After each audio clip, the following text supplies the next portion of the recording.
गोंदियाचे माजी आमदार आणि भाजपचे नेते रमेश कुथे यांनी शिवसेना ठाकरे पक्षामध्ये प्रवेश करून घर वापसी केली। 2018 साली रमेश कुथे यांनी शिवसेना सोडली आणि भाजपात प्रवेश केला होता। मात्र आता त्यांनी भाजपला सोडचिठ्ठी दिली आहे। मातोश्रीवर जाऊन रमेश कुथे यांनी आज उद्धव ठाकरे यांची भेट घेतली आणि शिवबंधन देखील बांधून घेतलंय। गेल्या काही दिवसांपासून ते राज्यातील भाजप नेत्यांवर नाराज होते।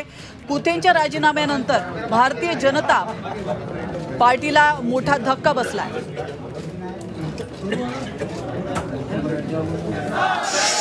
2018ला मला आदरणीय फडणवीसजी, आदरणीय बावनकुळे साहेब हे बोलले की 19च्या निवडणूक तुम्हाला आम्ही विधानसभेची तिकीट देणार। त्यांनी काही दिलं नाही। त्यानंतर गोंदिया जिल्हा परिषदेत माझ्या मुलगा त्याला पक्षाची तिकीट दिली नाही जिल्हा परिषदेची। तो मग स्वतंत्र निवडणूक लढला, तो जिंकला। जर माझ्या मुलाला जिल्हा परिषद देऊ शकत नाही तर मला आमदारकी देतील का?